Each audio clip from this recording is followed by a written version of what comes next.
Welcome back ناظرین. امریکی صدر جو پہلے تو لگ رہے تھے کہ پیس میکر ہیں، لیکن اب خود گویا کہ بڑے جارحانہ موڈ میں آ چکے ہیں. اور اس وقت ہمارے ساتھ موجود ہیں نیو یارک سے آغا محمد صالح صاحب. آپ ماہر ہیں امریکی امور کے. سر، آپ کی پریڈکشنز تو کافی دفعہ میں نے دیکھے کہ بڑی درست ثابت ہوئی ہیں. ہمیں ذرا یہ سمجھائیے کہ ٹرمپ صاحب کو کیسے آپ ڈیفائن کرتے ہیں، پیس میکر یا پھر اگین ٹربل میکر کے طور پہ اب وہ ابھر کے سامنے آ رہے ہیں؟ دیکھیے، اس وقت پریزیڈنٹ ٹرمپ کو پیس میکر یا ٹربل میکر کہنے سے پہلے تھوڑی سی میں اگر آپ اجازت دیں تو بیک گراؤنڈ میں آپ کو دے دیتا ہوں. جی. یہ کوارٹر سینچری ہے. یونائٹڈ نیشنز کو ہم انٹر ہوئے ہیں. اس 21ویں صدی کی جو پہلی کوارٹر ہے ختم ہوا 31 دسمبر 2025 کو. اور پچھلے 25 برسوں میں یعنی کوارٹر سینچری میں، ربع صدی میں دنیا میں کیا ہوا، دنیا کس طرف گئی، تو آج آپ کے سامنے ہے. آج صدر ٹرمپ کی جو وائٹ ہاؤس میں جو گفتگو ہے، اوول آفس میں ہے، جو ان کے ٹویٹر پہ بیانات ہیں، جو ان کا اب وہ پہلے انہیں کنگ کہا جاتا تھا، آج میں کہوں گا ہی از این ایمپرر. اور اگر میں یونائٹڈ نیشنز کا پوسٹ مارٹم کروں تو امریکہ میں وجود میں آنے والی 1945 میں یونائٹڈ نیشنز آج 80 سال پورے کرنے کو ہے. تو آج میں کہوں گا کہ دسمبر 31 2025 میں جو دنیا میں کلیکٹیو وزڈم کا کولیٹرل ڈیمیج ہوا، تو یونائٹڈ نیشن جو یو این او تھا، یونائٹڈ نیشن آرگنائزیشن تھی، آج میں اس کو ایک نیا نام دے رہا ہوں. وہ ہے یونیلیٹرل نیشنل اورینٹیشن.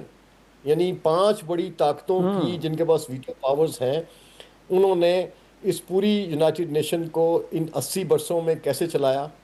اور 242 ملین سے ایک 19-20 ٹریلین ڈالر کا جو بجٹ بنا اور اس پہ خرچ ہوا، اور انفلیشن کے ساتھ وہ 150 ٹریلین ڈالر کی حد کو چھو گیا ان 80 برسوں میں. تو یونائٹڈ نیشن کا رول کیا تھا؟ یونائٹڈ نیشن کا رول یہ تھا کہ ان 5 بڑی طاقتوں کے مفادات کو پروٹیکٹ کرنا. اور آج وہ ایک میوزیم ہے 80 سالہ ہسٹری کا، ان افیکٹو ہے، صحیح. ایک ٹی کلب ہے، ایک پارٹی ہے جہاں دنیا بھر کے ایلیٹس، ان کی حکومتیں، اور وہ جو 193 ممالک میں سے 5 نکال دیں تو 187 صحیح. ممالک کا وہ ایک سا کیتھارسس پلیٹ فارم ہے. جو اینول سیشن ہوتا ہے جنرل اسمبلی کا، اس میں یہ سب کچھ جو ہو رہا ہے. تو آج وہ سب کچھ ایک شہنشاہ عالم، ایمپرر پریزیڈنٹ ٹرمپ، اور اس صحیح. میں سے 2 یورپ کی طاقتیں جو ہیں ویٹو پاورز، وہ مائنس ہوتی نظر آ رہی ہیں مجھے، جس میں برطانیہ اور فرانس شامل ہے. اور نہ صرف اس میں صدر ٹرمپ کی عدم دلچسپی ہے اس نیٹو میں، یوکرین کی جنگ میں، اور بلکہ 3 صحیح. طاقتیں یعنی روشیا، چائنا اور امریکہ کا جو یہ مجھے نیکسس نظر آیا، یہ بڑا غیر اعلانیہ ہے. اور ونیزویلا پہ جو نہیں، چائنا آپ کے سب خیال سے میں زیادہ، گویا کہ رشیا اور چائنا بھی آن بورڈ ہیں جو کچھ اس وقت امریکہ کر رہا ہے؟ یہ دنیا میں اس وقت جو کچھ ہے اس میں سب دیکھیں، یہ طاقتوروں کی لڑائی ہے. اور میں یہ کہا کرتا تھا کہ دنیا میں عالمی جنگ جو ہے وہ غیر اعلانیہ جو ہے وہ شروع ہو چکی ہے. اور اس غیر اعلانیہ عالمی جنگ کا یعنی آفیشیل ڈیکلریشن نہیں ہے. تو یہ اس جنگ میں 3 صحیح. کردار جو ہیں وہ فیصلہ کریں گے. اس میں رشیا ہوگا، چائنا ہوگا اور امریکہ ہوگا. اور سب کے پاس اپنے اپنے کارڈز ہیں. اور وہ جنہیں آپ کہیں ٹرمپ کارڈ، یا ڈونلڈ ٹرمپ کے پاس ڈونلڈ ٹرمپ کارڈ ہے، وہ اپنے اپنے کارڈز اپنی اپنی اس ٹیبل پہ رکھ کے بیٹھے ہیں، اور ایک دوسرے سے وہ چیزیں طے کریں. صحیح. معیشت پہ قبضے کی جنگ ہے، اور دیکھیں دنیا کس طرف جاتی ہے. لیکن آغا صاحب، انفیکٹ خود امریکہ بطور ملک ڈیموکریسی پہ بلیو کرتا ہے، خود مختاری پہ، اور اس کے ساتھ ساتھ گویا کہ آزادیوں کا احترام. تو جس انداز میں وینزویلا کیا گیا، اور اب کہا یہ جا رہا ہے کہ گرین لینڈ کو بھی طاقت کے ذریعے گویا کہ حاصل کیا جائے گا، اور اگر وہ نہیں کر سکتے تو بے شک رشیا لے لے، چائنا لے لے. اس طرح کی سٹیٹمنٹ کو خود امریکہ کے اندر کیسے دیکھا جا رہا ہے سر؟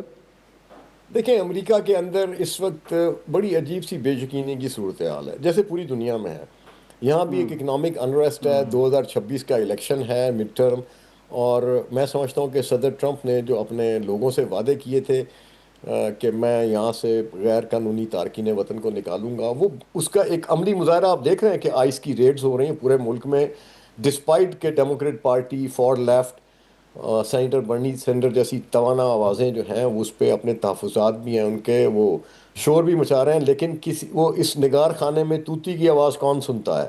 تو یہ طاقت کا ایک ایسا بہاؤ ہے جس کے آگے میں سمجھتا ہوں کہ امریکہ کے اندر وہ آوازیں بھی دم توڑتی ہوئی نظر آ رہی ہیں کہ جو اس کو وہ کر رہی تھیں.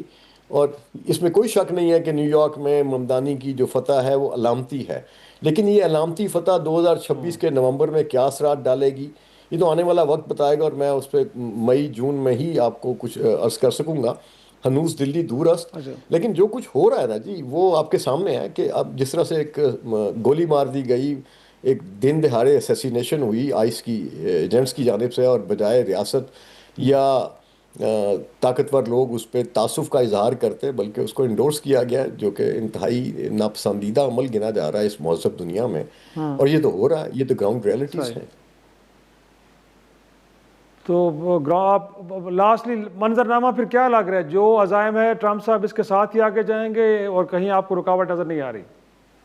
مجھے اس میں کوئی صدر ٹرمپ کے یعنی ایمپرر ہونے میں اب کوئی دو رائے نہیں. جیسے آپ نے ٹی وی پہ بھی مناظر دیکھے ہوں گے، سوشل میڈیا پہ بھی دیکھے ہوں گے، مارکو روبیو نے ایک چٹ دی، وہ ایک پرسنل نوٹ تھا، اور اس نوٹ کو انہوں نے پڑھنے کے بعد اسی اوپن پبلک کر دیا، اور اس کے بعد مارکو روبیو کی پشت کو تھپ تھپایا اور مسکرائے.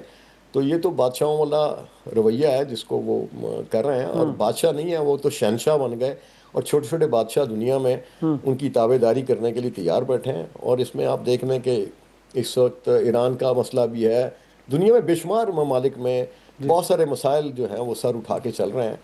اور کچھ لوگ یہ کہہ رہے ہیں کہ جی امریکہ اور پاکستان کے چائنا کے بیچ میں پاکستان ایک برج کا کردار ادا کر رہا ہے. میں سمجھتا ہوں کہ they are living in a different realm of the world which is not true. بس پاکستان کے پاس ایک نیرو ونڈو آف اپرچونٹی ہمیشہ ایک میریکل ہے کہ جو رہی ہے، جو اس کو ایگزسٹ بھی کرواتی رہی ہے، سروائیول بھی دیتی رہی ہے. I don't know for how long this narrow window of opportunity will stay with Pakistan.